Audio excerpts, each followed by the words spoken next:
میرے پیاروں ایک ایک جملہ میں آپ کے سامنے پیش کر رہا ہوں. حضرت عباس رضی اللہ تعالی عنہ کی شہادت کو بھی آپ سنتے جائے.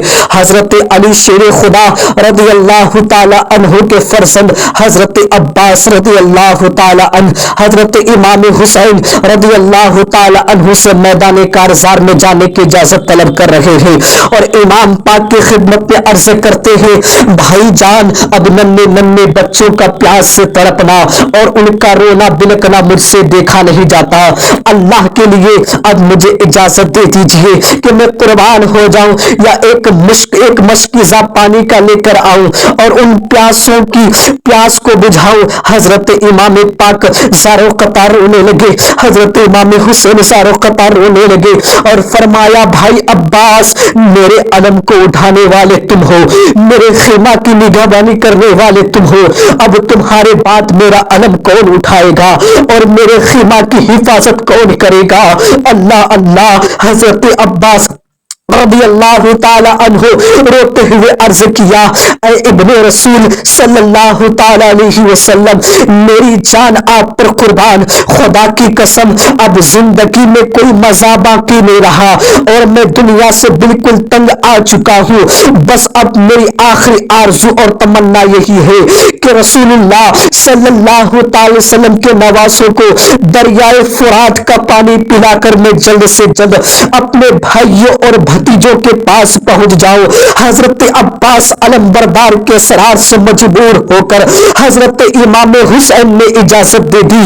حضرت عباس علم بردار ایک مشکیزہ کاندھے پر لٹکائے ہوئے گھوڑے پر سوار ہو کر میدان کارزار میں یزیدی فوج کے سامنے پہنچے اور تمام حجت کے لیے فرمایا اے یزیدیو اور بے رحم انسانوں, تم نے آل رسول پر پانی بند کر کے جس درنگی اور ظلم کی انتہا کی ہے, میں تم سے کہتا ہوں اب بھی وقت ہے اپنے ظلم ستم سے توبہ کر لو. حضرت امام پاک کے کھونے ناحق سے باز آ جاؤ اور رسول اللہ صلی اللہ علیہ وسلم کے پیارے بچوں کو اس طرح پیاس سے نہ تڑپاؤ. اللہ اکبر. بے رحم کو کوفیوں کے سینوں میں دل کی جگہ شاید کے پتھر کا ٹکڑا تھا. حضرت عباس علم بردار کی باتوں کا ان پر کچھ بھی اثر نہیں ہوا بلکہ بے رحم یزیدی ظالموں نے آپ پر تیروں کی بارش کر دی. حضرت عباس نے نعرہ تکبیر بلند کیا اور تلوار لے کر ان پر حملہ کر دیا. آپ کا حملہ تھا کہ قہر خدا تھا جو یزیدیوں پر نازل ہو گیا. گھوڑے بدکنے اور کودنے لگے, تلواریں ہاتھوں سے گرنے لگے, نیلوں کے سر کٹ کٹ کر گرنے لگے. حضرت عباس علم بردار ان کا قتل عام کرتے ہوئے نہر فرات پر پہنچ گئے. نہر فرات سے پانی کا مشکیزہ بھر کر کاندھے پر لٹکایا اور خود پانی پینے کے لیے چلو میں لیا اور پینے کا ارادہ کیا تو سکینہ کی پیاس یاد آ گئی. حضرت علی اصغر شیر خوار کی خشک زبان اور پیاس سے ان کا رونا بلکنا یاد آ گیا تو چلو کا پانی فرات میں پھینک دیا اور فرمایا اے دریائے فرات گواہ رہنا, تیرا پانی اور اس کا ایک ایک قطرہ اس وقت تک مجھ پر حرام ہے جب تک کہ میں رسول اللہ صلی اللہ علیہ وسلم کی آل کو پانی نہ پلاؤں.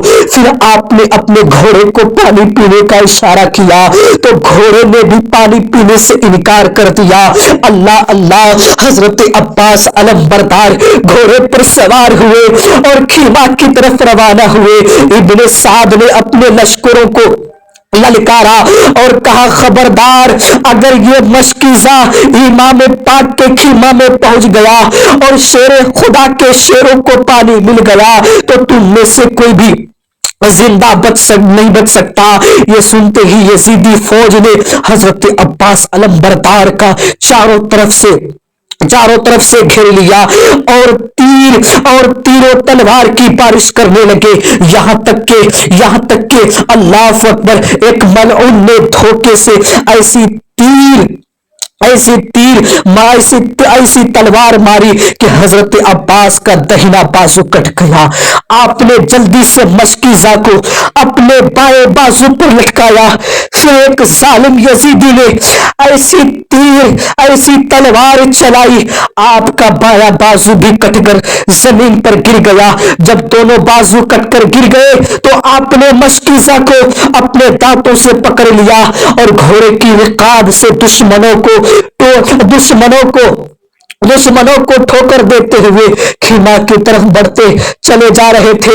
ایک یزیدی ظالم نے ایسا تیر مارا، مشکیزہ پر تیر چلا، ایسا اللہ اکبر، مشکیزہ پر ایسا تیر چلایا کہ مشکیزہ میں سوراخ ہو گیا اور پانی گرنے لگا اور آپ خیمہ کے قریب پہنچ گئے، مگر مشکیزہ میں ایک قطرہ بھی پانی باقی نہ رہا تھا اور جسم زخموں سے چھلنی ہو چکا تھا. نڈھال ہو کر گھوڑے سے زمین پر تشریف لے آئے اور امام پاک کو آواز دی، اے بھائی حسین، اپنے بھائی کی خبر لیجئے. حضرت امام حسین دوڑ کر پہنچے تو کیا دیکھا؟ حضرت عباس علمبردار خون میں نہائے ہوئے خلد بری کا مہمان بننے کے لیے تیار ہے.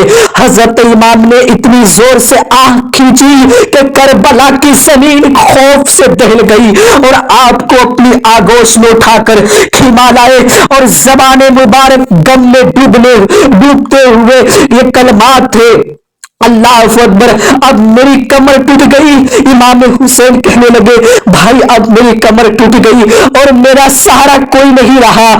پھر آپ روتے ہوئے حضرت عباس علمبردار کے خون آلودہ چہرے پر اپنا منہ رکھ کر کہا، اے بھائی کہہ کر پکارتے ہوئے پھر حضرت عباس کی روح قفس عنصری سے پرواز ہو گئی.